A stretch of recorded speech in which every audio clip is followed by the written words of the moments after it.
chapter 18 of John in our Bible study.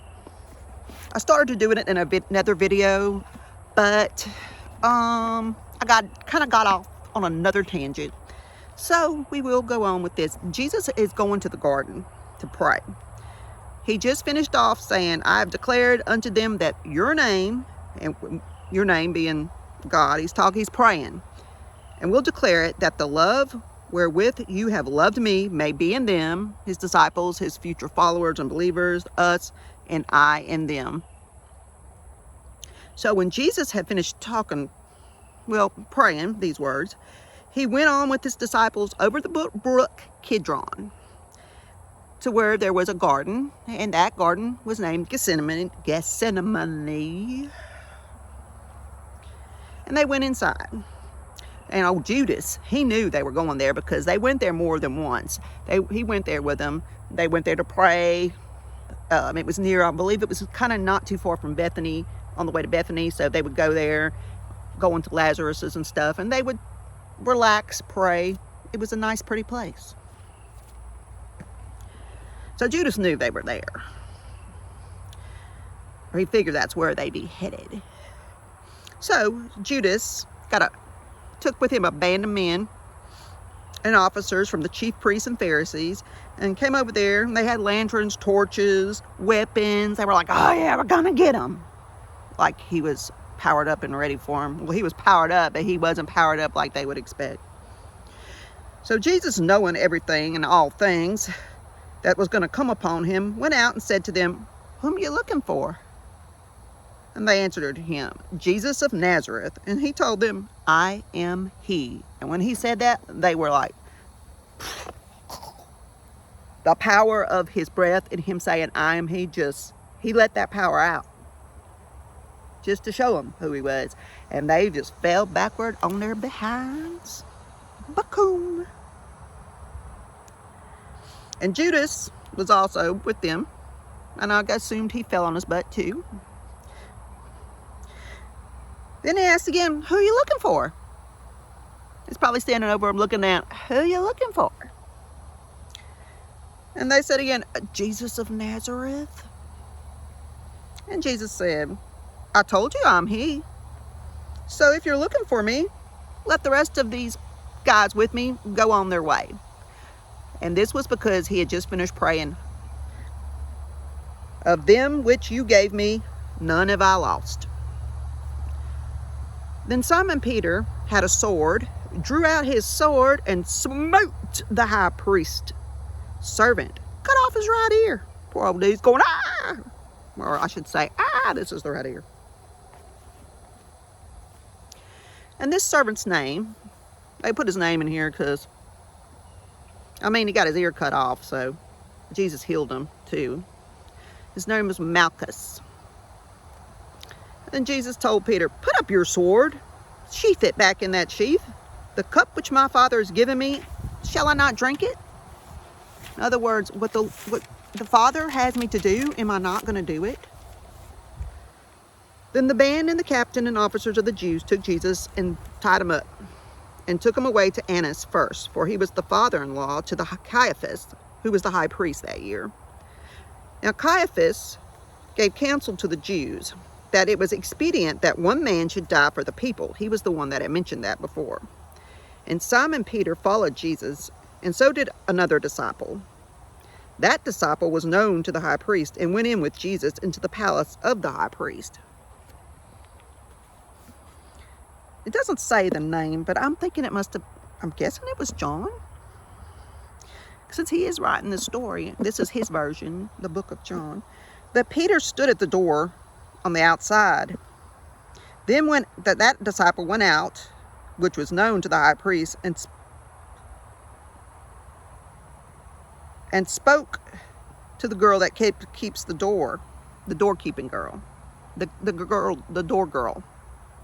So he went out there and brought in Peter. And the doorkeeper said to Peter, aren't you also one of this man's disciples? And he's like, no, I'm not. And the servants and officers stood there, who made a fire of coals, for it was cold. And they warmed themselves. And Peter stood with them, and because he was cold too. He's like, oh, I need to warm up too. Cold. It's cold, and I don't know where Jesus is in there, what they're doing to him. But I'm not one of his disciples. The high priest then asked Jesus of his disciples and of his doctrine. Jesus answered, hey, I spoke openly to the world. I even taught in the synagogue and in the temple where the Jews always hang out. So y'all already know. And in secret, I've said nothing. Why are you asking me? Ask them which listened to me and heard me, what I've said to them. They know what I said. And when he'd said this, one of the officers smacked Jesus with the palm of his hand. Wow. Surprised he didn't fall over with the power. But Jesus let it happen for a reason. And he's like, answerest the high priest so? How dare you speak to him this way? And Jesus said, if I've spoken evil, bear witness of the evil. But if I've spoken well, then why are you smacking me? Now, Annas had sent him tied up to Caiaphas, the high priest. And Simon Peter stood and warmed himself some more outside by the gate where he came in. And they said to him, hey, aren't you one of his disciples? He denied it and said, I'm not.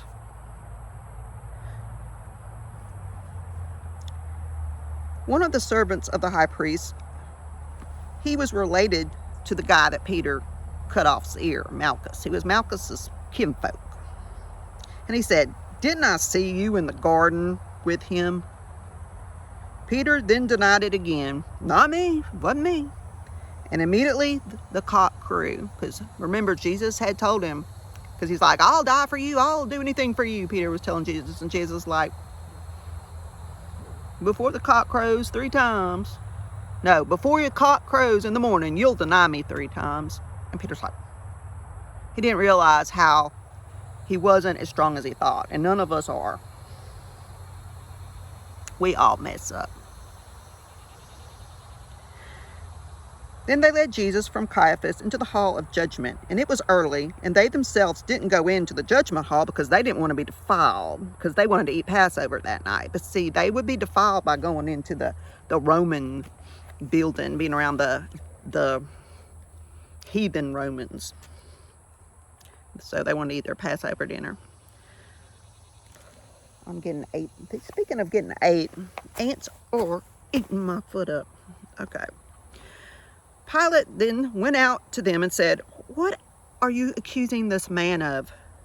They answered, if he were not a criminal, we wouldn't have delivered him to you.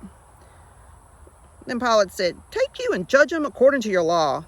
The Jews told him, hey, it's not lawful for us to put any man to death, that the saying of Jesus might be fulfilled, which he spoke, signifying what death he should die. Then Pilate entered into the judgment hall again and called Jesus and said to him, are you king of the Jews? Jesus answered him, you're saying this thing yourself, or did others tell you about me? Pilate answered, am I a Jew? Your own nation and the chief priests have delivered you to me. What have you done? Jesus answered, my kingdom is not of this world. If my kingdom were of this world, then my servants would fight that I should not be delivered to the Jews. But now is my kingdom not from hence. That's Old English. My kingdom is not of this world. If it were from this world, the angels, the heaven, whole thing, the armies, they would come down and wipe all y'all out. But my kingdom's not from here. Pilate therefore said unto him, art thou a king then? Jesus answered, thou sayest that I'm a king. To this end was I born. So you're saying I'm a king. And for this reason I was born. And for this reason I was born into this world, that I should bear witness to the truth. Everyone that is of the truth hears my voice. Pilate said to him, what is truth? And when he had said this, he went out again to the Jews and said to him, I don't find any fault in him at all. But you have a custom that I shall release to you at the Passover. Will you choose that I release you the king of the Jews? Then they all cried out, saying, not this man, but Barabbas. Now Barabbas was a robber. Barabbas would not, the only thing Barabbas was worried about was Barabbas. He didn't care about nothing else. He was a robber, a thief. And that ends chapter 18, and it goes on to the 19, where Pilate sends Jesus to the scourging. And so I'll stop there. Y'all be blessed in the name of Jesus.